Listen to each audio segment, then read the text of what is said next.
direct from the web, it's Billy Masters Live. And now, please welcome your host, Billy Masters. Oh my God. Hey everybody, welcome to Billy Masters Live. I am, of course, your host, Billy Masters, and today is Monica. Thank you. Thursday, December 9th, 2021. I say deja vu because we've already done today's show, and it was challenging. If you watched it live, you know it was challenging.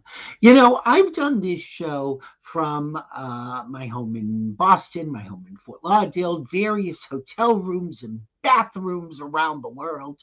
Today is the first time I tried to do a show from my wonderful Hollywood home. My first time doing the show here, and it all went to hell in a handbag. When we went to start, the computer crashed, and the guests, I couldn't interact with them. All you were seeing was a blank screen, and I was able to say technical difficulties, technical difficulties. I was rebooting it. Happily, I have a spare computer at all times with me, and I moved everything over there and continued the show. The sound was horrible. The video was horrible. Sounds not so fabulous now, but it is what it is. And we continued along the show. So I am re-recording this introduction, and we'll roll into the existing show. You're going to see technical problems in that one as well. Nothing I can do about it because it's a fabulous show. Today, one of my favorite people of all time, legendary designer Bob Mackie, is here. I had to hesitate because he's more than a designer. He's a designer. He is an entrepreneur. He has a book out, The Art of Bob Mackie, which is this gorgeous coffee table book. Do I have it? There it is. That is for sale. Please go out and buy it. It would make a great gift for anybody on your Christmas list, Hanukkah list. Even the Kwanzaa people will enjoy it. So anyway, we are now going to go to not Bob Mackie. This book was written by Frank Vlastnik and Laura Ross. And so we have one of the two authors. Frank is going to be here. And I'm going to ask him about how he came up with the idea for this book, how he approached Bob Mackie, and then we will speak to the designer himself, Bob Mackie. Hi, Frank. Hello, Billy. Nice to be with you. Did I meet you this summer? No, I don't think so. Unless you're, are you talking P-Town? That's what I was thinking of. No, I wasn't. I didn't get to P-Town this summer. Okay. For various reasons, but no. So, well, but I know, but the legend has lived in my life for years. Hopefully not based on today, please. So where do you come from? Because this book is like the work of a master. It really is. It is something that, you know, you don't even want to turn the pages. It's so treasured. It's a piece of art. So tell me your story. Thank you. Well, I come from a very small town in Illinois, Peru, Illinois. And Okay. we had a lot of very cold winters that all I did was watch TV variety shows. So my winters were spent doing research for this book, basically. Saturday night was Carol Burnett, and Tuesday, I believe, was Sonny Cher. And then, you know, all the TV specials that I used to watch with everyone's favorite angel, Cheryl Ladd and Linda Carter and Mitzi Gaynor. My God, the Mitzi Gaynor specials were like a yearly. Sometimes, I think once they did two. She did two in one year, but they were just like, you know, I was always glued to the TV set. So I've been getting ready for this book my whole life. But you know, go ahead. What? I said Bob has too. Been getting ready for this. That it's taken this long is amazing. I want to show the cover of the book. It is The Art of Bob Mackie, and it is gorgeous, and it's huge. How many pages is this? It's 304, I believe. And you 304. did I hear that you had to keep asking to add pages? Yes, because you know, we did this book during a pandemic, and Mm, Bob moved to Palm Springs from Los Angeles in February of 2020, I think, right before, like a month before the world ended. And uh-huh. then at some point, he moved his studio from Los Angeles into his house in Palm Springs, where all of a sudden drawers got opened that, you know, hadn't been open in a while. And I was there in April of this year, and the book was done basically. And Bob pulls out a file folder, and it just says Las Vegas. And he opens it and he goes, "Oh, did you know I did Liza Minnelli's Vegas Act in 1974?" And then he starts pulling these sketches out. And I immediately got on the phone to my editor at Simon & Schuster and like, "We need to add more pages. We got Liza Minnelli here." And How did the idea of the book even come around? How did you approach Bob? well, that's all my Or did co-author, you? Laura Ross, was at a jazz club called Birdland in Mhm. December. This is how far we're going back. 3 years ago, December of 2018. And Laura and her husband went to a jazz club and got seated with Bob and Joe McFate. And they'd known each other, I think, professionally a little bit. And Laura is furiously Googling under the table to see if there's been like a huge coffee table book, because Frank DeCaro did a book. Bob did a book in the late 70s, I think. And then Frank DeCaro did a smaller version for Mhm. the exhibit at FIT. But she's like, no, there's no really big book. And so then she pounced like only Laura can, only a girl from Shaker Heights, Ohio can, and just said, "So, Bob, why have you never done a really comprehensive coffee table book?" And that's what started the ball rolling. And I went out in February of 2019 to meet with Bob, and sat and talked with him the whole afternoon. And he finally got up and said, "Okay, let's do this." And then the work began. Did you learn? I mean, I'm sure you learned tons of things when you're putting this book together, but what was the Oh, most surprising thing that you learned?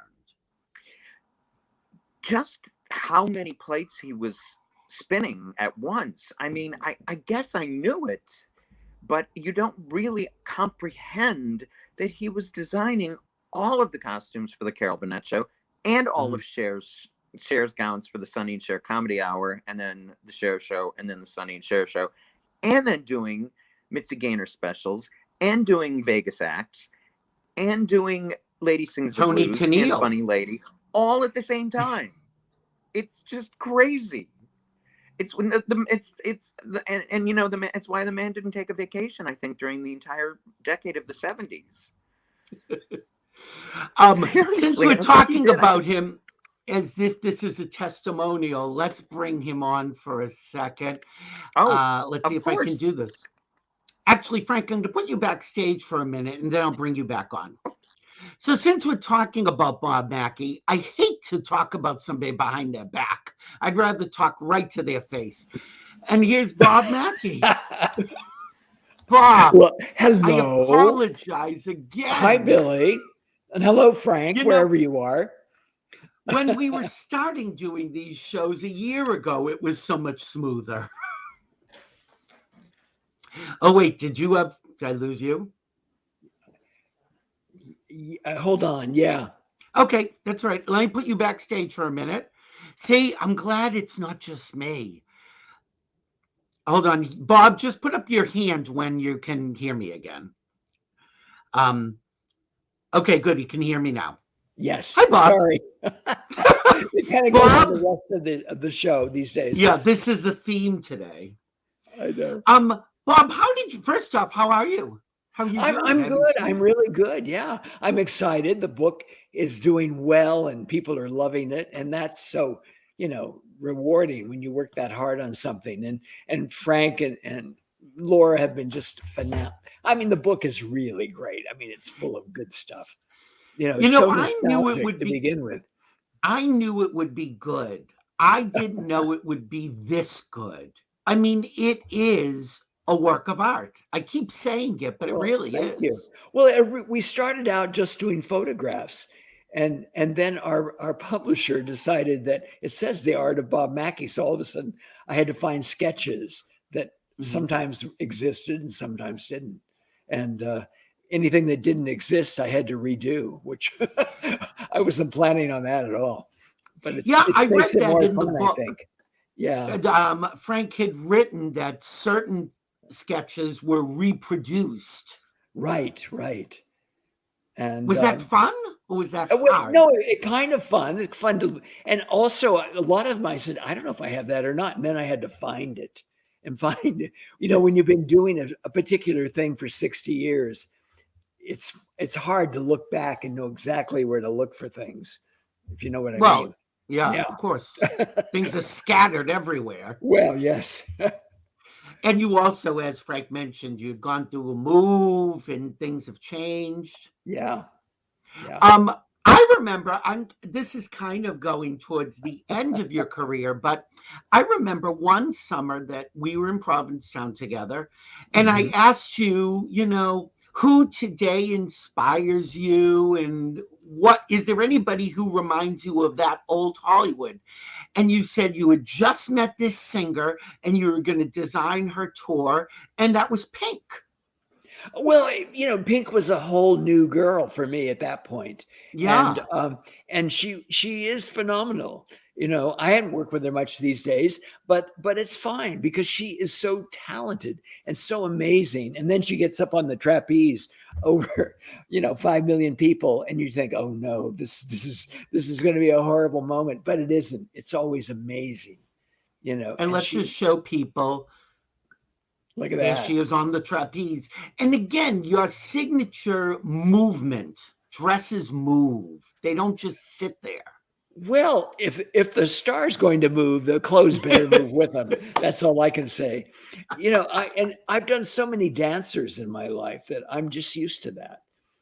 People are always so amazed that I know how to make clothes for dancers or people that move. But that's just that's how I learned to do it. My favorite thing was in the old days going to old MGM movies and watching Sid Charisse and Leslie Caron and you name it. They were all up there dancing and carrying on. And I figured, well, that's what I want to do. So didn't you perform when you were young? Only in high school.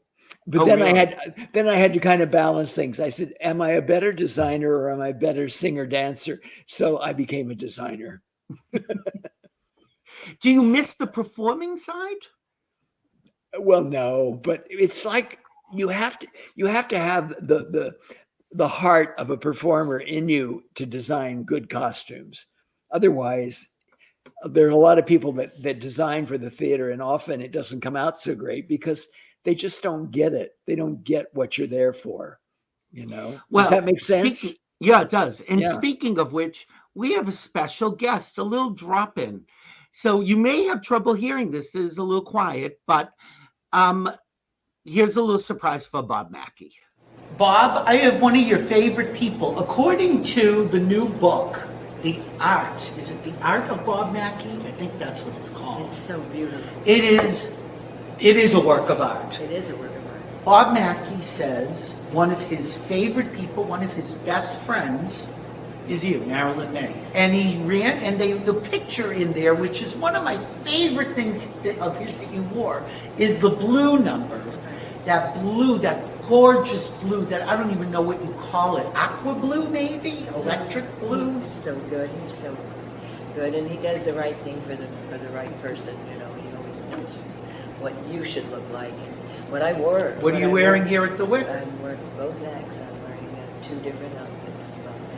And that pantsuit in the second act is so gorgeous. Oh my God, it's gorgeous. What does he mean to a singer? Do his clothes elevate? Oh, well, of course. It's the most important thing. Well, the voice is pretty important. The voice is important. The musicians are important, and then the photos. But he listens like a singer might. Really? He really does. He will dissect it with me. He'll say, he'll tell me things that I did. Really? Yeah, he's very, very hip musically. And what about collaboratively in terms of design? Do you tell him a color you like or a style, or you just trust him? It's him. It's up to him. And has everything been like a home run? Well, everybody compliments me. I don't know. Well, Bob is watching. Is there anything you want to say to Bob Mackie? I love you with all my heart, Bobby. I call him Bobby. He lets me call him Bobby. And I thank you for that. Mr. Mackie, back to you.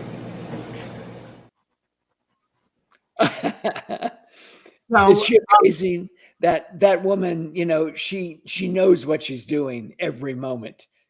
Just amazing. And we do have the sketch that I was talking about, the blue. This was the sketch. There she is. Which so gorgeous. And then there is Marilyn wearing it. And again, it's just a gorgeous number.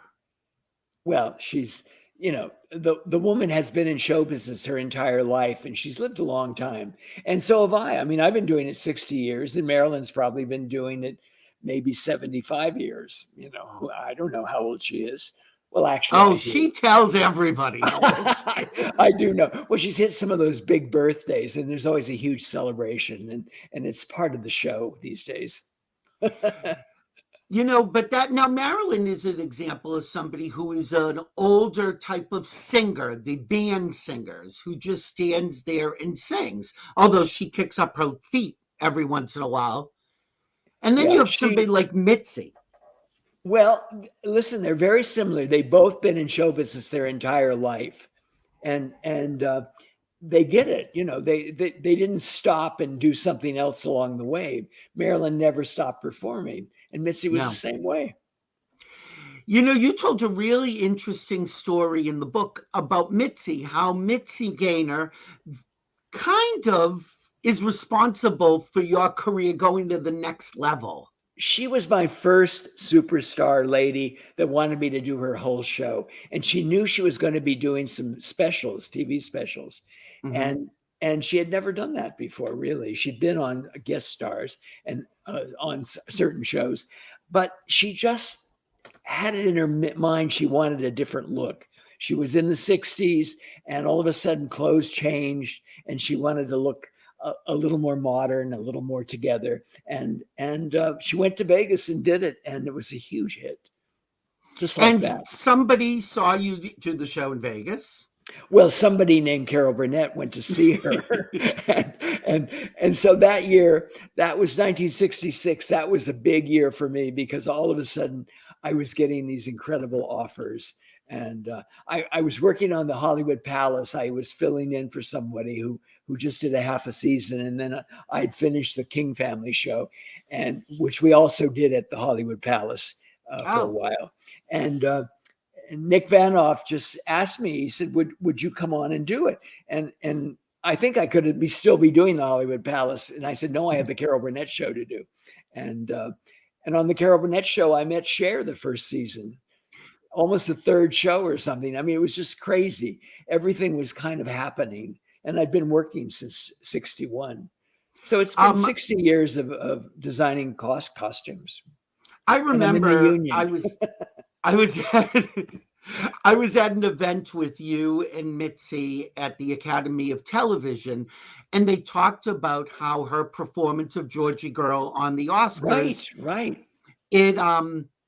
It's legendary that it got the longest ovation in Oscar history, but the clothes really, took America by storm because nobody had seen anything like that before. Well, I don't know. We just did it. We did a full out professional like you would do on a show that could be running for 20 years. You didn't pull back anything. Mm-hmm. And Mitzi loves clothes. She loves costumes. Nobody wears them better than she does. Nobody can spin in a dress and just make your brain fly out of your head. It's so amazing. Just to watch her is just unbelievable. Well, one of the things I love about it, looking at the number now, is that the clothes refer back to the lyric. Well, they do. Yeah. Yeah. And I want to show, I mean, I know we're not supposed to, but I'm going to show just a little clip of the number because it has a signature Bob Mackie reveal. I haven't seen that number since then, actually. Oh, all right. Well, we'll show you just a little bit. Oh, The just a little. reveal and then the ovation. Okay. Okay. This is Mitzi Gaynor. Oscars 67? I would say probably 67. Yeah, Okay. that makes sense. Okay, Yeah. here we go.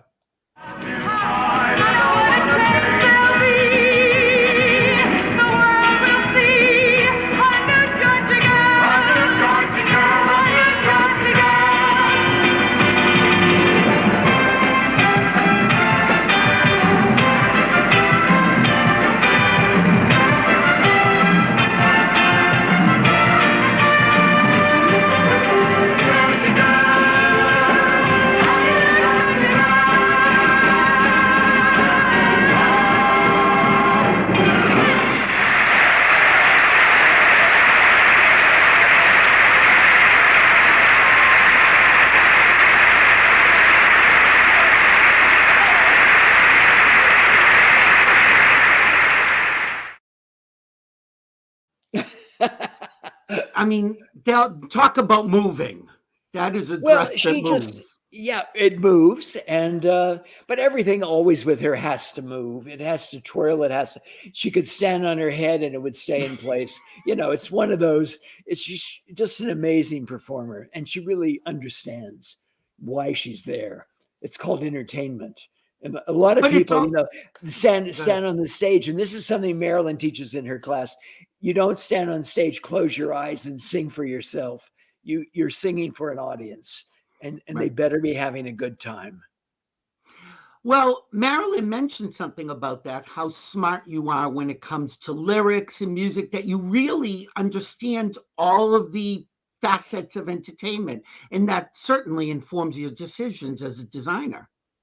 Well, it does. You know, one of the things that I started doing when I was about 12 or 13, I was selling newspapers at the racetrack in Inglewood, the Hollywood Park racetrack. Oh. Yeah, I lived like a block away. But at 5 o'clock on Saturday, I would run home to see a direct a feed from New York of your show of shows with Sid Caesar, Imogen Coca, or Carl Reiner. The most amazing people were on that show. And it was an hour and a half long. And I just decided this is important for me to see this. And I watched it every week as long as it was on. And after that, your hit parade came on where they did, you know, today's favorite songs, the 10 favorite songs of the week. And I don't know why I felt like I was in school and I should know all that. And I guess I was. It's funny when you think about it, actually. You know, again, everything you've done has led to, you talk about how one show led to another and another. Well, it does that. And especially when you've worked with a lot of different people over a period of time, chances are they're going to call you back if they like what you did. And that was incredible, you know, the people that I worked with over the years. One of the things that you mentioned, you know, we talked about movement and we've talked about knowing the performer and who you're going to design for. And we know that Mitzi dances, but she can also be there in one of those nudish looking gowns that you're also certainly can. Yeah. I mean, she knew she looked good. And if you see that number, if you ever see that number called Hold Back, I think it's called, it's very sexy. It's very sexy, but she moves. I mean, it's like magic when she starts moving around that stage. Really good. You know, one of the things I learned in this book, thinking of that thing, that gown, excuse me, thing. Gown. Well, it's kind of... It's you can see right through it. Well, it's very similar to the Marilyn, which I drew. I didn't. Jean-Louis, the famous Jean-Louis, the designer that did the Gilda dress for Rita Hayworth and did all the Marlene Dietrich dresses. I worked for a couple of years, and we did the Marilyn Monroe movie that was never released, never finished. And this was to sing, you know, Happy Birthday to the President Kennedy. And it was very exciting just to do the drawing alone. Mm-hmm. And she looked like that. She looked amazing. Madison Square Garden, when the lights hit her, it was like magic. Was that an aesthetic that spoke to you? An aesthetic meaning what? Meaning just in that general? style, either the Well, physical style or what it wasn't. evokes. It wasn't for everybody. But then shortly after that, I met a girl who could wear it better than as well as anybody. I mean, she was amazing, and that was the Armenian goddess from Malibu. She just had the most beautiful figure, and she was young, and she didn't know that maybe it was a little bit see-through. It didn't bother her at all. She looked amazing, and she still does. Yeah, oh, absolutely. I didn't know that you designed this dress for Madonna at the Oscars. I did. Actually, she appeared on the cover of Vanity Fair in this dress, but it wasn't her dress. It was a sample made for a 6-foot model, and we pinned it all in and carried on. And she says, I need something like this to wear on the Academy Awards. And her stylist, Marina Schiano, said, well, why don't you call Bob Mackie? He could do one for you. And that's what happened. And as you can see in the picture there, it's funny. You made her look old Hollywood. Well, she wanted to look. She was doing a number from Dick Tracy, which was almost like a period comic strip at the time. Mm-hmm. It wasn't even in the newspaper anymore. They had made the movie with Warren Beatty, and it was she looked amazing in it. And it's very Monroe, very Marilyn in many ways. Her hair was like that. Everything was the same.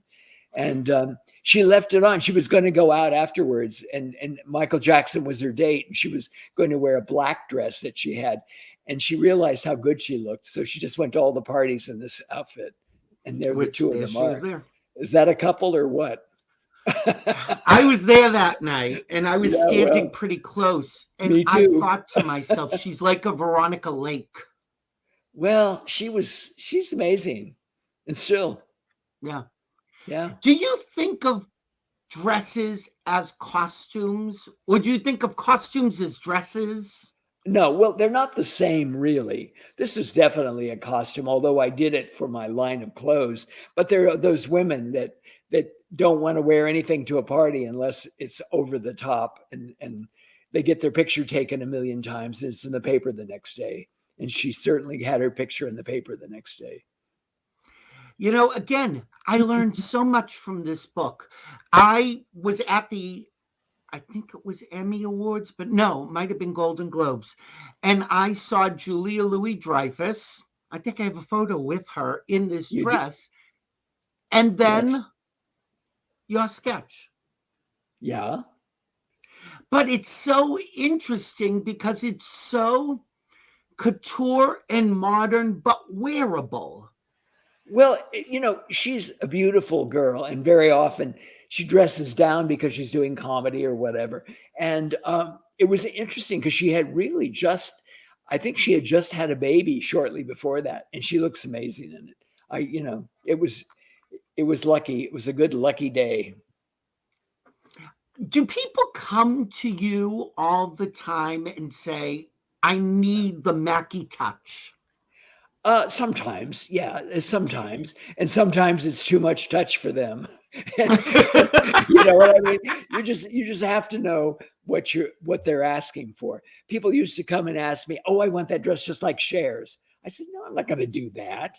And now, how many years later, we're talking about from the 70s clear into right now, you look at the Met Ball and you see these girls in like basic copies of stuff that I used to do for her many 50 years ago or whatever. It's just crazy.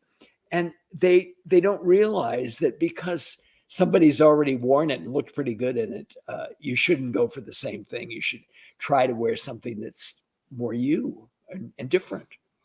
I think you told me once that it does depend on the personality, because sometimes if they don't have the personality to carry the dress overwhelms them. Well, if they're intimidated by the dress, they shouldn't be wearing it. if they walk out and they're so embarrassed or they're just so afraid or whatever that is. And I've seen that happen a lot of times. But they're just people that know so secure in themselves and how they look, and their bodies are beautiful because that's what they work on every day. That's part of their job. Somebody who is very comfortable wearing clothes like this, and God knows. Yeah, I was just thinking of her. Yes, Anne Margaret had, when I would dress Anne Margaret to walk on stage, that audience has to think, I'm going to see Anne Margaret tonight. They don't want her to walk out looking like maybe Anne Margaret looks at rehearsal and, in a t-shirt and in her leotard bottoms and whatever. No, you want to see that movie star. You want to see that woman that everybody just goes, oh, she's so beautiful. She's so sexy. She's kitten with a whip. Right. She's just, they don't want to be disappointed. And she never disappoints. She's amazing. Here's a very famous sketch that you made. Yes. And I love this sketch because it's like she's on fire. Well, it was all this sort of Galliano colored sequins and beads and feathers. And this actually a photograph of her in this dress was on a big billboard on Sunset Boulevard for months at a time, one time. And I thought, are they going to leave that up forever? And of course they didn't, but it was sort of amazing to see that, just like that, looking just like that. It's looking just like that. I mean, again, I look at these and these are timeless looks. Do you feel that these things are dated or that glamour is dated? Well, certain kind of glamour maybe is, but certain things that, if it looks good on you, it's not dated. You look good. And a lot of women will buy a dress and they love the dress and they don't look in the mirror. You've got to look great in it. You've got to feel great in it. And you've got to be secure in it. Did you ever make something for somebody that it was the perfect dress and the perfect person, but not the perfect match? Hopefully I didn't. I don't know. Well, there's times when you say, oh, I like that other one better in my mind. But no, not usually. Usually I figured it out. I know how they perform. I know how they move. I know how the audience, the public is used to seeing them. You never want to send somebody out looking like the dog's dinner when they're really gorgeous to start with. But a lot of people don't look the way they look in movies or on a television special. That's or true. Whatever. That the audiences do. They know what they should look like. But very often they just want to look simple and lovely. Audiences want to see you look simple and lovely. They want to see you look fabulous. And that's the way it is. Well, I'm wondering how many people would look at Whoopi Goldberg and think, she'd make a great Queen Elizabeth I. Well, but that year was the Academy Awards and she was the host on the show. And how many movies came out that year with Judi Dench and all kinds of different people playing Queen Elizabeth. So it was Bruce Vilanch that said, well, let's dress her up like Queen Elizabeth, and we'll call her the African Queen, And she is. And she was amazing. And the interesting part about that, she had her whole evening gown and her whole hairdo and everything under that. And really? She did the whole change live. And of course, on television, you never know when it's live. You thought, oh, they cut and she changed clothes. And an hour later, she showed up. That's not true. 2 minutes later, she was on stage in her evening gown. And with full, she had white face because Queen Elizabeth used to paint her face white and do whatever she did in the Elizabethan times. And they cleaned her up. And 2 minutes later, she was on that stage introducing the first part of the show. It was quite amazing. I was so proud that it worked. Thank God. You just mentioned styling, in terms of gowns. It's not just the gown. It is the makeup. It's the accessories, the hair. We learned that on Parks. It's also the star. Well, that's true. They have to be so secure and know who they are and what's good for them. And the good ones always know. They just know. Do you ever accessorize or help accessorize with Oh, these of people? course, of course. We bring it into the fittings. We test shoes, we test jewelry. And very often on the Academy Awards, they're wearing real diamonds and real emeralds and all of that stuff. And of course, it's terrifying because you're so afraid it's going to drop off backstage and then they'll lose it and whatever. That happens every now and then. It's, you just, don't blame me. I didn't lose it. I learned so much in this book. I have to again remind people, The Art of Bob Mackie. It's a gorgeous book. That there is somebody out there that you have not dressed, that who you would like to dress. Do you have an idea who I think of? No, I don't know. Who are you thinking of? Well, you tell me. Well, I don't know. I never think about it because some people have their favorite designer and they've known him for years and years, and I just never pushed to have that. That just never. I'm not anxious to have their client, because they won't be comfortable. Well, there is a sketch in there that I found really interesting. Explain this sketch to me, Bob. Well, there was a show that I did on Broadway, which was not a hit, but we had all these gorgeous chorus girls and boys and whatever, and they all wore Las Vegas star outfits. That was the Dolly Parton. Mm-hmm. And then there was a boy, and he played Siegfried and Roy, the Lion Tamers, except he was both. He was half Siegfried and half Roy, which was my favorite costume from the whole number. But we had a Sonny and Cher, we had Eliza Minnelli, we had an Anne Margaret. We had all these amazing lookalikes that was supposed to be a big shot in Vegas. And you know how in Vegas everybody plays Vegas, especially in the old days. Now I don't know who plays it. I don't get there so often, but you've never dressed Dolly. I have dressed Dolly actually. Oh, on a couple of specials. She did a special with Cher, and she did a special with Carol Burnett. So those times, and I think that's why she never really came back to me, because she figured, well, I belong to those ladies, not to her. Well, talking about Broadway. The Cher show. There it is. Yeah, that was opening night, and there's Cher herself all in black there, and that's Goofy Bob behind her clapping. Oh, shut up! And those three girls in the front are the three girls that played Cher in the show. What was it like for you to revisit those? Not even the outfits, but the eras. Well, it was just fun. I don't know. You don't forget that stuff. And we had, the interesting part about it is any of the really iconic outfits that Cher had worn in the past, like to win an Oscar in, or to give an Oscar to Donna Michi or whatever. We had the real ones. We had the actual ones in our hands that she'd worn.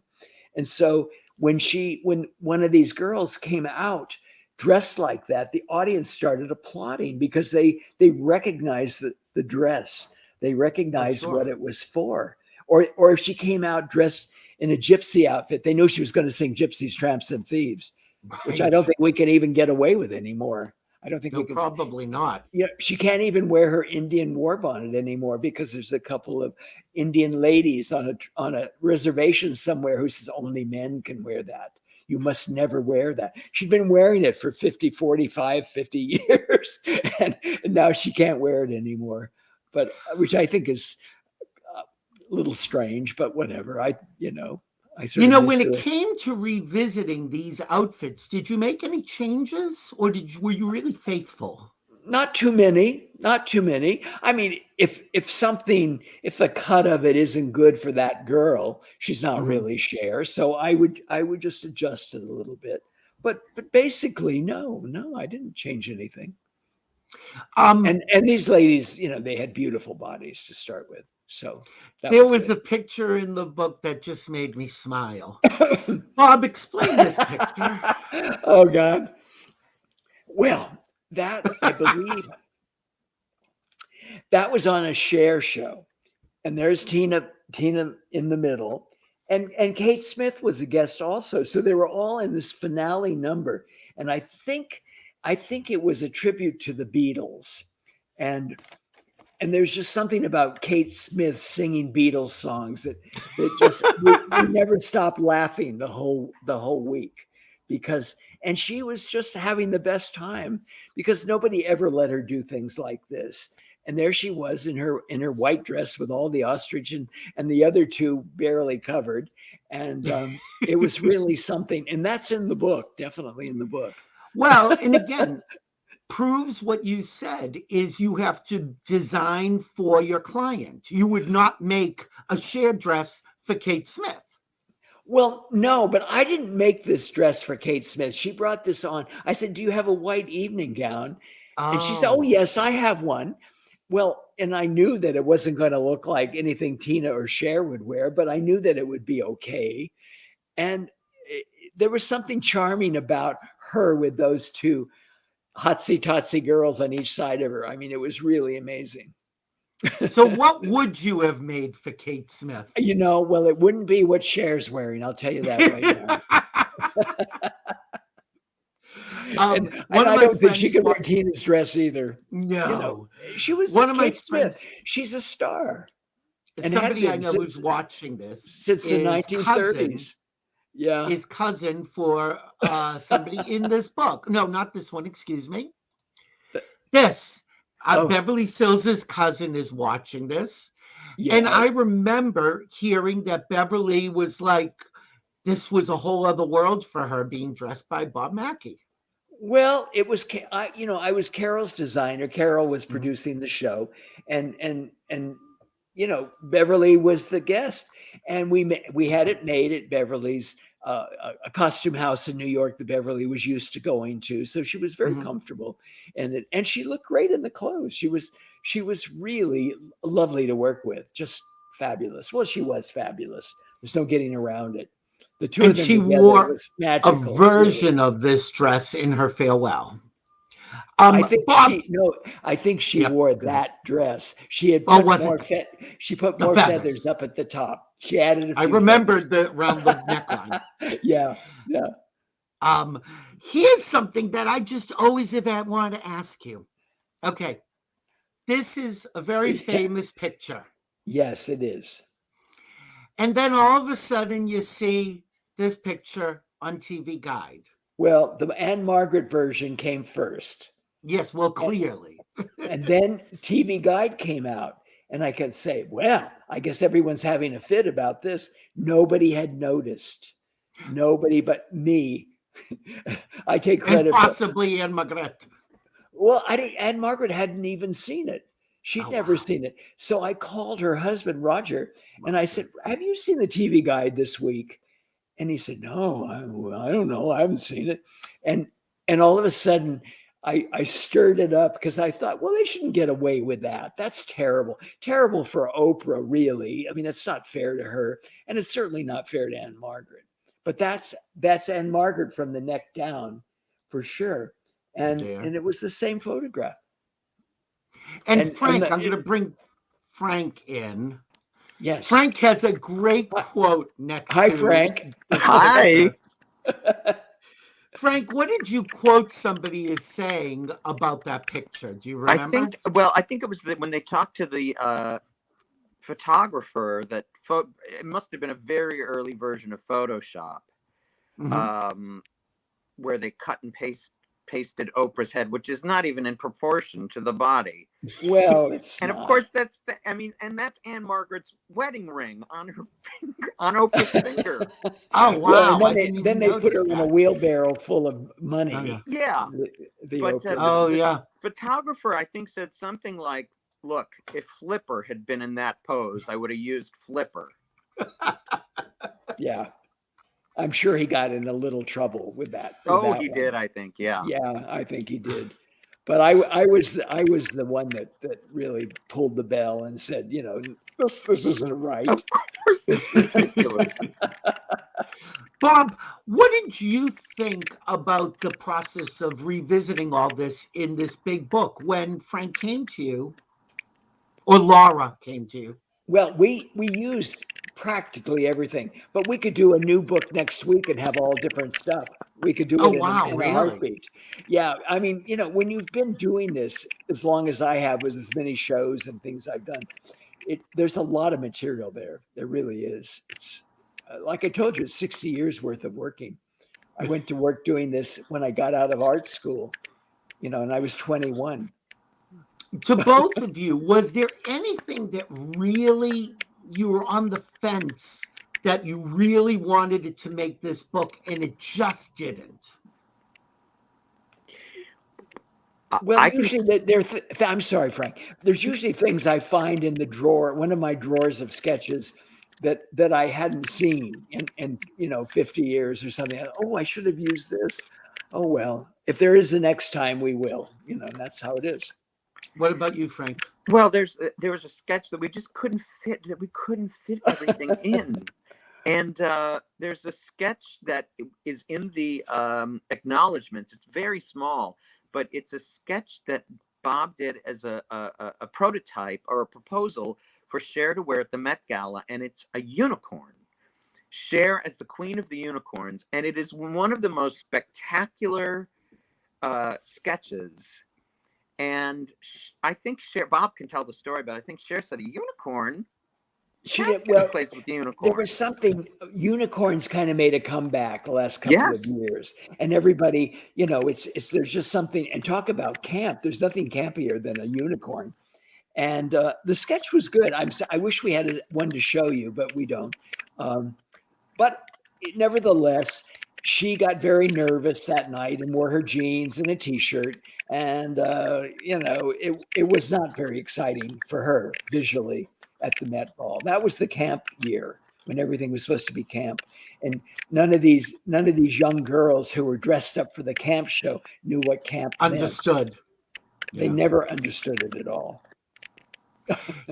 I love that, Frank, you put in so much in here about, stories and functionality of clothes, especially for the stuff for Broadway.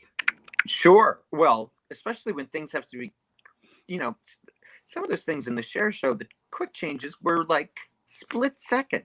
Oh, 30 seconds. Yeah. 12 seconds. I mean, and we had the same girl. I mean, there was like 10 dressers dressing one woman, backstage. Oh, really? Yeah. And I always said, well, I did an interview the other day, and with I won't mention his name, but he forgot to hit record. What's his name? I talked to him for an hour. And Richie? Was it Richie? What? Was it Richie Rich? We talked to him already. No. Oh, we already talked to him. No. This is all right. else. Okay. But I mentioned in that Juliet Prowse talked about functionality with Bob, and just saying that she could stand there on stage and lift her leg up to her head and put it back down again, and the bodice would never move. And that is what makes Bob and Ray such geniuses, as they learned how to make the understructure for a bodice for a dancer to wear. So then the skirt can fly and twirl, but then it's just what you do. Moves. Yeah. First time I had to dress dancers, I was terrified because I had never done that. I didn't know how to sew at that point in time. And I don't sew up my own costumes, but we always have these fabulous women that just do it perfectly, and tailors that can make, unless you have good people making your clothes, they're not going to turn out very well. And we should mention I'm not going to mention any names. We should mention Ray Aguian. Ray Aguian and I had a business together, and we actually worked together on many films together because both of us had single projects on either side of the fence trying to, make everything work. So we co-designed many projects, and we also did many of them solo. And we were turning out wild amount of stuff every single week of the year, doing Vegas shows and shows in Vegas with 1,000 costumes. They take a minute or two. Yeah, but not only that, even for the things that he designed, you did a lot of the sketching. He I wasn't a did sketcher. most of the time. I did the sketches because drawing wasn't his forte. I did that as a living in Hollywood, drawing for other designers before anybody gave me a job designing. And then eventually, people started saying, "Well, he could do it," and then I started getting more jobs. But it happens. I was lucky. And pretty talented. Well, you do your best. It's all that watching your show of shows in Oh, 1952. we talked about functionality. I have to show a dress that most people don't know, because if you weren't in a theater in Long Beach for 3 weeks, you never saw it. This was a dress that Carol Burnett wore in From the Top. Yes, yes. And And she's, Bob, I saw this show. oh, you And did? what was Okay. amazing was that cutout was functional.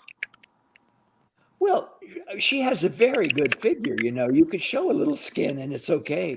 Cher and Carol Burnett have the same exact measurements. They're the same Really? height. Yes, they're the same height. I think they wear the same size shoe. And it was always amazing.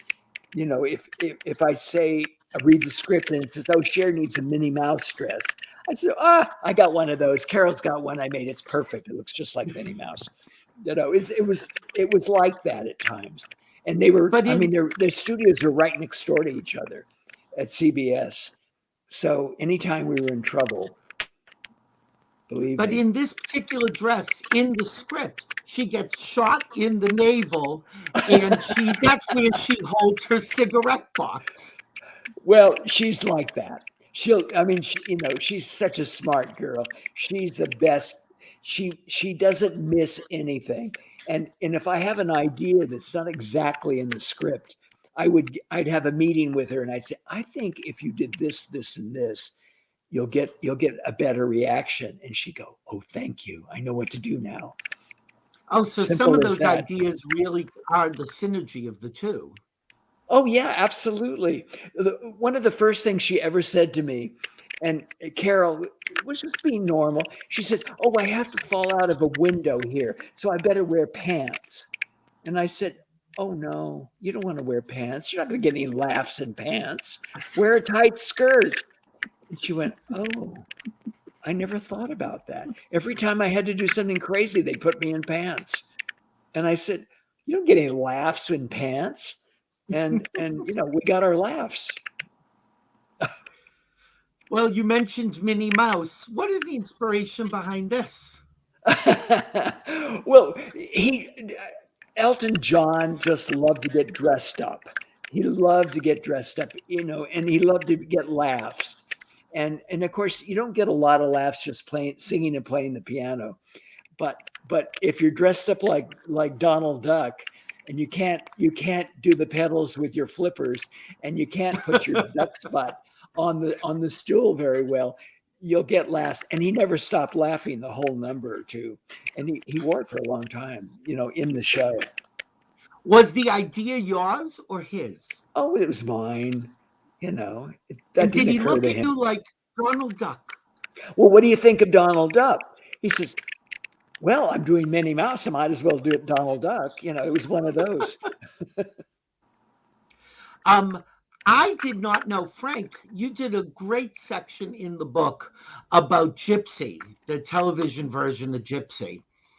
And I should have known because the burlesque theme was going to speak to Bob. But what did you learn, Frank, in this? From the Gypsy segment? Yeah.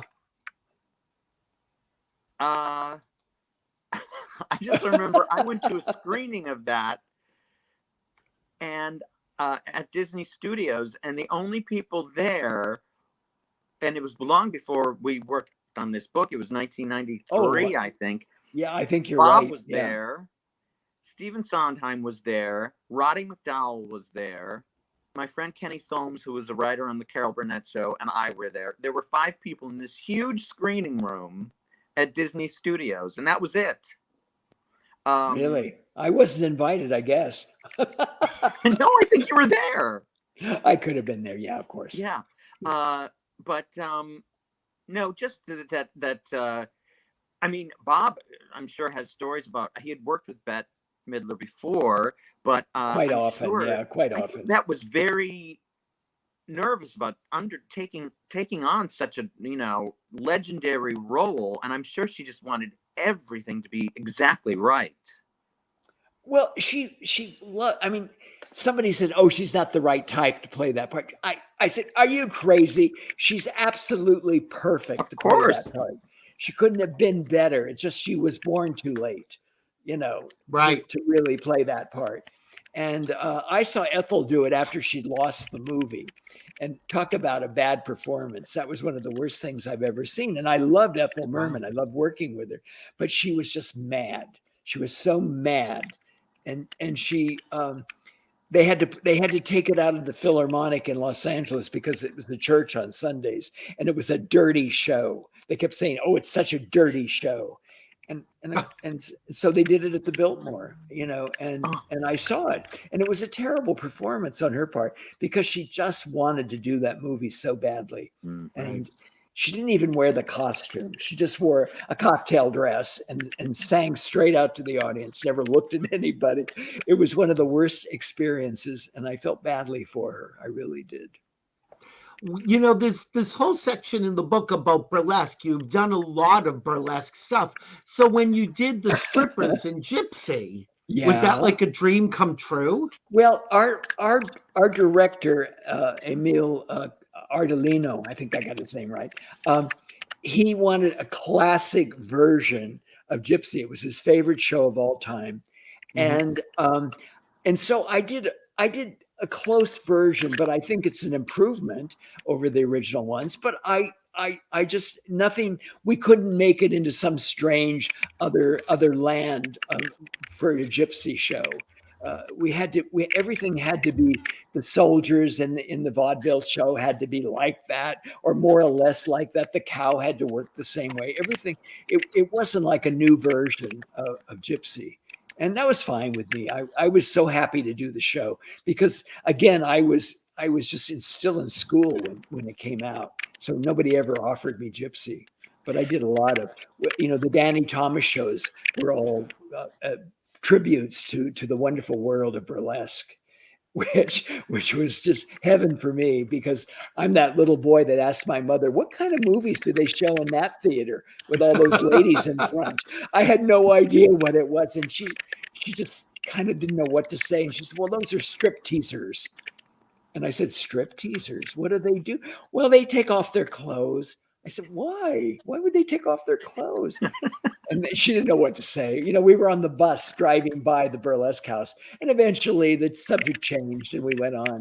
But I remember going to see Tempest Storm when I was who we just lost. About 18 years old. I was 18 or 19, and I was working in a department store in downtown Los Angeles, and she was playing there, and I was on my way home. It was quite a ways, and I got at the bus station, and I thought, before I get on the bus, I'm gonna go see if they'll let me in. It's a Saturday afternoon, maybe they'll let me in, And I looked pretty young when I was, 18, but they let me in, and all the old guys with their newspapers in their laps, and it was just really a terrible, nasty thing. But I loved Tempest Storm with her flame hair and her big everythings. It was really something to see. There's that section in the book, Frank, which I knew nothing about. Was it Lucille Ball? I don't have the picture here with burlesque. Oh, well, as the butterfly. That was Danny Thomas special, and Danny would bring in all these really old burlesque comics that still existed at that point in time. That was like in '64. I mean, this was early, and Lucy. Somebody said to Lucy, could we put you on a wire like Mary Martin does and be a butterfly? And she, of course, she's going to prove to Mary Martin she can do just the same thing she can do. So there she was, hanging by a wire, flapping her wings and looking glorious, because that woman was beautiful. She was so beautiful. And it was really fun to have her on that show because she had the absolute same kind of glamour that those strippers have. And she even I saw a movie the other night called Dance Girl Dance, and she plays a stripper in that movie. And it was kind of brought it all back to me. And I thought, yeah, look at how gorgeous she is and funny. Yes, but what I loved about it, I didn't know anything about this. And seeing, Frank, how hard was it to find those gorgeous photos, those vibrant pictures? Well, Bob had a lot. Bob had a lot of them. Oh, I really? have some. I But just- Frank knows where all the bodies are buried. He can find anything. Apparently. I just lucked out. Sometimes, if you hang around on eBay, it'll show up eventually. And do you have to track down rights anything we shot in Los Angeles, everything in those days got sent to New York because all the PR was done out of New York. Oh. And so we might have some black and white stills, but for the most part, we had very few, unless you know the photographer and you could get photographs, but that didn't happen that often. Well, and Bob, correct me if I'm wrong, but you also, some of those photos we used in the book, you took yourself backstage, right? Well, there's some that I did. I had a little Instamatic or something. I don't know what I had, but on the Hollywood Palace, I would take, because on the Hollywood Palace, there were shows where I would do maybe one big number with the chorus girls and, whoever, Bing Crosby or George Burns, and I would just take pictures backstage because I had nothing else to do on the show. Everybody, all the acrobats brought their own outfits. I didn't have to do anything. Bob, talk to me about doing Lady Sings the Blues. Well, I'll tell you, Lady Sings the Blues was an interesting thing. It was going to be a cheapy movie made at Paramount, and they were going to pull all the costumes out of the costume stock.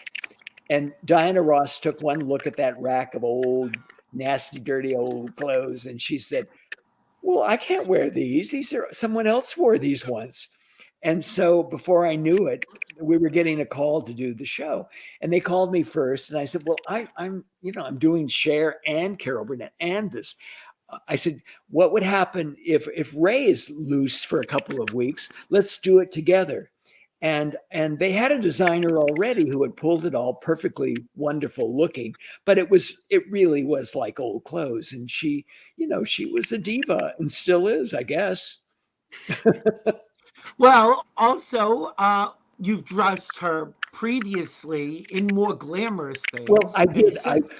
We did a show called Diana Ross and the Supremes and the Temptations Getting It Together on Broadway. That was the whole title, Right. and I got an Emmy for that. So it was a good looking show. So she got used to wearing good stuff. And here the two of you are. There we are. And if people want to know how that night gown came together, well, that's a quickie sketch for sure. That's gorgeous. I mean, it's just such gorgeous. Well, it's Diana Ross. Well, yeah. Well, another see-through. How hard is it to make Barbra Streisand look this gorgeous in a pretty see-through dress? Well, Barbra Streisand has a lovely figure, and lovely all the accessories that go with the figure are very pretty. Meaning legs. I see two of them there. Legs and boobies are just really lovely, and lovely skin. And I told her once, I said, "You're very photogenic." She says, "Yes, I know." Simple as that. Did you like doing Funny Lady?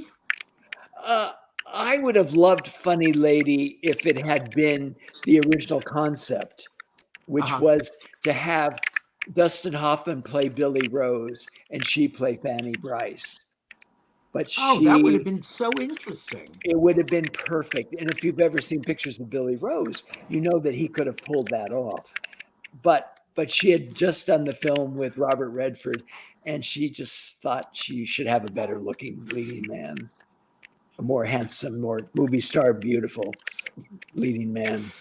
Well, the clothes in that is spectacular, and so is the numbers. You know, this film is reviled, but the numbers and the Well, choreography are gorgeous. yeah, there are things in the film that I'm still proud of. You know, I'm not there. We did some fun numbers, and we did there's some numbers where we have, you know, we did a whole Uncle Tom's Cabin situation. I don't think we'd get it on the you know, anywhere today, but it was really fun. And she was little Eva, and Ben Vereen was you know, Uncle Tom or whoever. I guess Uncle Tom. Yeah.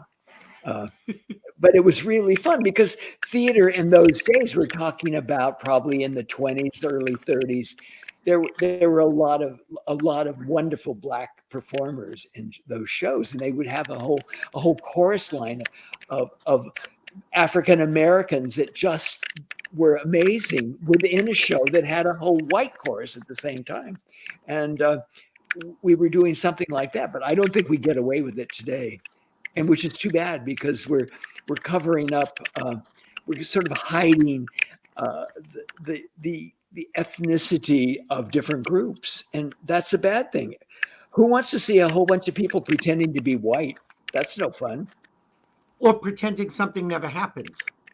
Well, yeah, you know, it's been crazy. You know, we've seen all these little documentaries about, well, so and so would never wear a jacket that looked like that. And, you know, I don't go for that at all.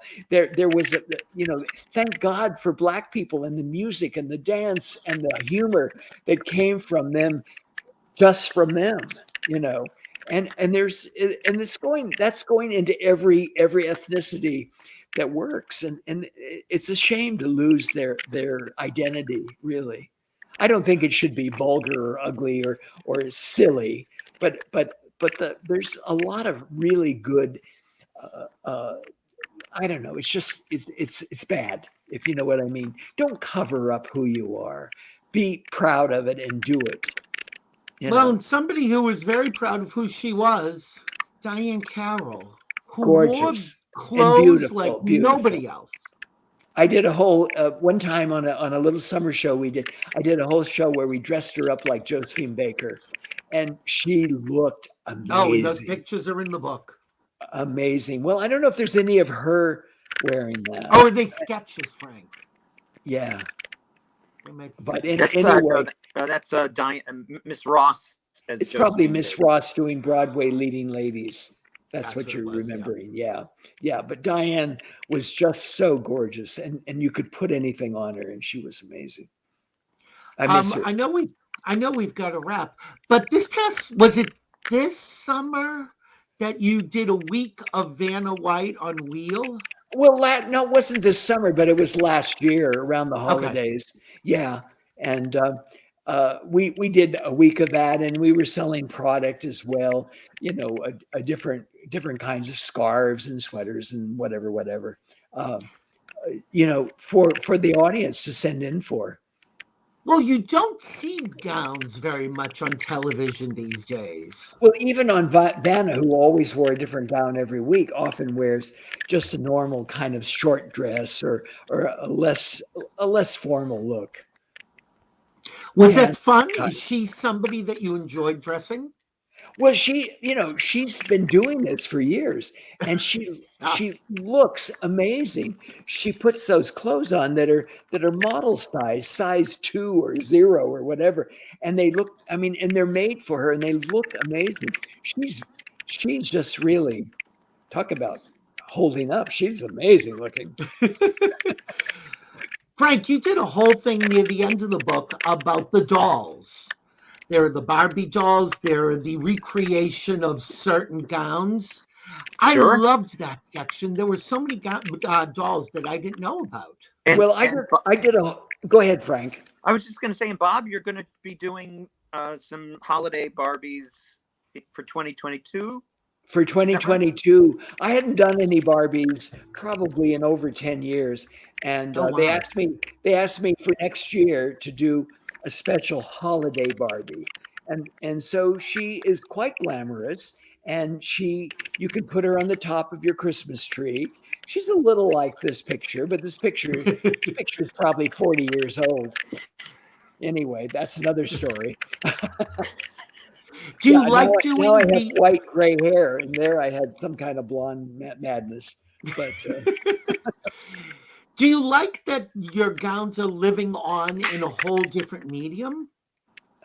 well, I do actually, and a lot of the Barbies were a way of doing high end glamour, Vegas glamour. In fact, there is a Vegas exhibit right now of Barbie dolls that I did for them over Really? about Where? 10, 15 years in Vegas. I don't even know what it's traveling around the country. Okay. Joe just told me, and Hi, so I Joe. have no idea what city they're in at this point. They're I have a still in friend. Vegas?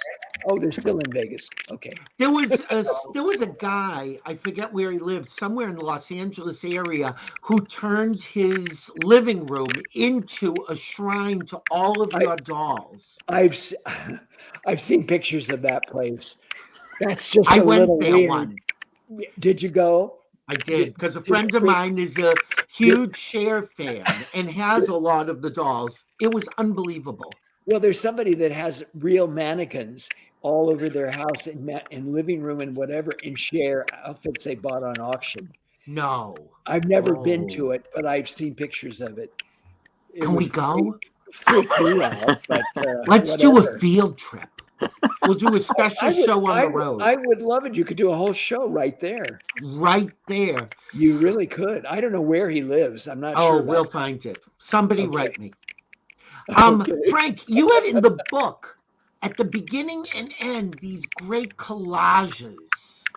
Well, those are just reduced versions of these huge sketches that I would do for different people to show them exactly what something was going to look like in different shows. And this goes, Sonny and Cher, Mitzi Gaynor, uh, all kinds of different people in there. They're so tiny on this screen that Right. I can't Oh, tell yeah, what's no, what. there's millions And of then them. some Vegas. We did all Jubilee in Las Vegas. We did Halloween Oh, Hollywood fluff. in Vegas. And there's a few of those in there too. Now, Frank, was this your idea? Yes, I would like to say it is. We went back and forth about so many different things we could do. The end page, those are called the end papers, and we went back and forth so many different. And then it became a question of, at one point we had that's three a row of 3x4. At one point we had 4x5, and they were too small. Then but we finally came up with a good. And then I wanted to make sure that if we put those are all sketches that are not anywhere else in the book. And so then if we moved a sketch from the end papers into the book, I wanted to find a replacement so nothing was duplicated. Because maybe if we do volume 2, those can be seen in a much bigger form. That I didn't like those to start with. Now I love them. Now I look at it as, oh, isn't that clever? It wasn't what I had in mind. And I gave everybody trouble on it, but Not much. a little, but by making the figures a little bigger, you could see stuff. Before they Absolutely. were like little ant outfits, it was kind of weird, but I love having them, and people always comment on that. They love that, and they wish I'd make wrapping paper and fabric or wallpaper. Oh, Bob, what an idea. Well, yeah, would that be fun? I would buy that. Okay, we have some questions before we wrap. Somebody wrote, the Cher show was great. Is the musical going to tour? It was supposed to. Well, it was supposed to tour, and then we had our big epidemic that we had, and everything closed down, and there were no theaters were open in this country anywhere. So Right. it was all in storage. And then all of a sudden, everybody's bringing back the new shows that never got to open, and some really old ones that they we got all the costumes. Let's put that on. And I won't mention any names, but I don't want to ever see Chicago again. That's another. There was a musical, Bob, that you had been working on. Was it Liberace, right? Well, there was a Liberace musical, but that never happened. Yeah. I mean, we never got to the point of designing it or anything. And but and I I was- never designed for him anyway, but right. Michael Travis did, who's no longer with us. So I was very happy to do it with Michael in mind, but we never got to do it.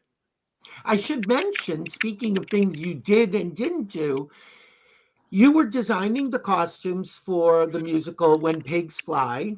Yes, They ran out of yes. money, but they did a performance with the costumes as close as they were, and I was at that with you. Well, some of the costumes were finished, and a Yeah. couple of things, a couple of groups of clothes weren't quite done, but they would have been done a day later. I mean, it wasn't like it was a month away or anything. But that was extraordinary. Again, so smart and witty and wearable. You know, I did the Carol Burnett show. If you can't do witty, you don't have a job. Frank, were you at that Pigs Fly? No, I wasn't. I don't know why I wasn't. I'm friends with a couple people, Brian Charles Rooney.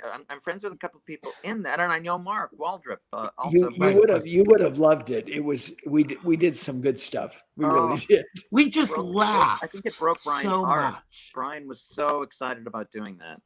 Yeah. Well, me maybe too. someday. Me too. I'd seen the original, you know, and I just thought it was one of the funniest things I'd ever seen, and you know, I couldn't wait to get my hands on it, but we didn't. What's on your list of things you still want to get your hands on? I don't know. I don't think about it much. You know, sometimes you don't think about those things till you read a script and you go, oh God, would this be fun? You know, you don't think that way. You know, I don't want to do an old show particularly, but I would if it was a really good show. But you would be interested if it was the right new show. Oh, absolutely. And I would, you know, nobody rarely hires me to do a period show. And of course, that would be my most favorite thing in the world to do. But they just think of me as, you know, your belly button shows and you're covered in glitter, you know, whatever. You know, it's crazy how people put you into a little niche and keep you there. And Even of course, you. I didn't help the situation with this book because there's pictures, you know, one after another of jazzy outfits. But there's a lot. But there's a lot of Carol Burnett in her funny. That's what I was just going to say. If you look at Carol Burnett, you've done every period. Well, every period, every kind of character, and God bless her. She really appreciates that work. You know, I adore her so much because of that. And we should mention Cher and Carol Burnett are in the book. Frank, they wrote for it? Yes. Carol wrote a beautiful piece for the foreword, and Cher wrote an afterword that was delivered, I think, on your birthday, Bob, right? Maybe. I don't know. It took her a while. Bunch of orchids. Yeah, it took her a while, but it was all right. It was nice. It was lovely. And it's sweet, you know. And those are the two people that people really know me because they were on every week for a while. You know, it was crazy. They're in people's houses. Yeah. I know that this year, because we saw each other just before the Emmy Awards, that you had dressed Bernadette Peters for the Emmy Awards. Well, Bernadette Peters wore a dress made in 1983 on the Emmy Awards. And, it was that old. New. And we had been talking about it. I said, you know, I love that black dress and you never wear that. She says, well, it's so long ago, but I love it too. And so we put it on her in a fitting. I did a new dress for her, which isn't quite finished. And we had a fitting for that. And we tried the black dress on for the Emmy Awards or the Tony Awards. And it looks so beautiful on her. I mean, I said, well, you look exactly the same. Put it on. And we got a lot of attention from that dress. It was gorgeous, but I didn't know it was that old. It was, yeah. No, it was old. But it was, you know, what did she wore it maybe 2 or 3 times and that was it. So it's not like it's all worn out and hanging in shreds. Are there things of yours that people trot out every few years, or are they one-offs? Well, you know, usually it used to be if you had a nightclub act and a big act with, you know, in stadiums or whatever, you would wear it for a year. And then the next year you would do new things. So when people came to see you, say, oh, I've seen that outfit before. You know, you never want that. But then there are things that are classic looks for certain people, like Cher. I mean, you know, she's She's got her Indian war bonnet. She's got her gypsy outfit. She's got, there's just certain things that when that music starts, people expect that outfit to walk out. And but we've changed quite a few things over the years. Somebody just asked a question. I know the answer, but Shishi LaRue asks, did you ever dress Raquel Welch? Many times. Yeah, many times. I did There a are some whole great pictures in the book. I did a whole special with her that she was taped from around the world. Actually, she did it in Paris and London and Mexico and whatever. And we made all the clothes in Los Angeles and fit her in the fitting room. And then I never saw her in them again until I saw pictures. I can't keep going. There's so many questions here. Oh, our mutual friend Randy Roberts says, still my dream to wear a Bob Mackie original. Hasn't he ever worn one? I never loaned him something to wear. All right, Randy, you heard it here first. Well, I don't know now. The Donald Duck costume has his name on it. Oh, Bob, can we tell the story of what happened in Provincetown this summer with Scott Townsend? Well, what happened? I went to see his show. Right. A Cher impersonator. And I just, adore Scott because Scott can do Cher, and you're not just hearing her sing. You can have a conversation with Scott, and you swear you're talking to the real woman. It makes me crazy, but I just love sitting there and just talking to her. And Scott's a drag queen. Scott Townsend is his name, but his stage name is Thirsty Burlington. And I could never remember her name. What did I call? Drippy girl. And I couldn't remember. I couldn't remember her stage name. I said, "What's Scott's real stage name?" And so I tried to think of it, and I came up with Drippy Girlington. If he sees this show, I don't think I've ever told him that. Well, Scott was going to be with us today, but he was having his final chemo session. I know. Yeah, but we are keeping our fingers crossed. We love Scott, and we want the best for him. But what happened this summer is he signs autographs and meets people afterwards, and you noticed that he was a little chilly. Yes. And you brought over his jacket and put it on him, and he said, I can finally say I was dressed by Bob Mackie. Well, Scott's just such a clever, and when he sings her songs, he sounds just like her, and when he talks to you, he sounds just like her. So, the first time I went to Provincetown, and I had no idea what they had there, there must have been 7 Cher drag queens working the town at that point.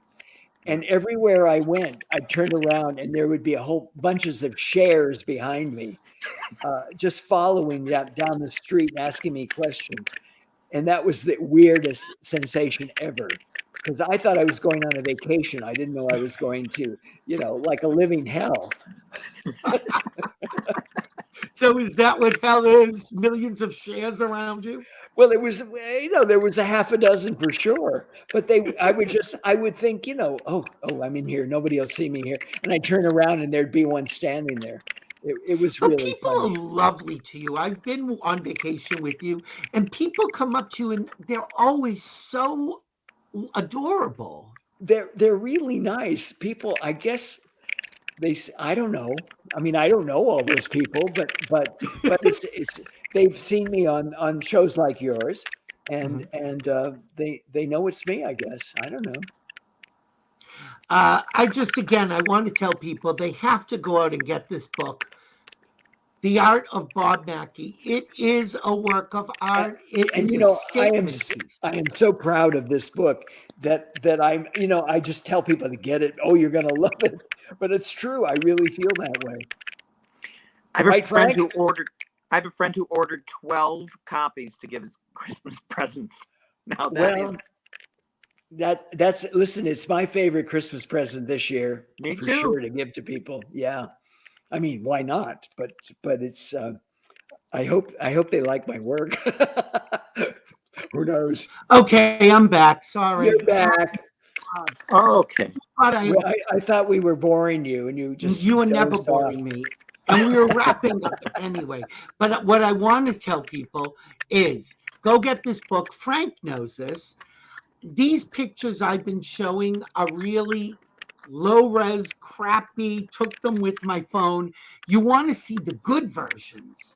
Well, Get the go book. see it. And if you have trouble finding it in a bookstore, if it's sold out, you can get it at Amazon.com, and they'll get it to you in 2 days. So you Like know, that. you And can it's still get it for the eminently holidays. affordable. Yes. Well, I think it's affordable. You get a lot. You know, if you're a costume designer, you could live your whole rest of your life out of that book.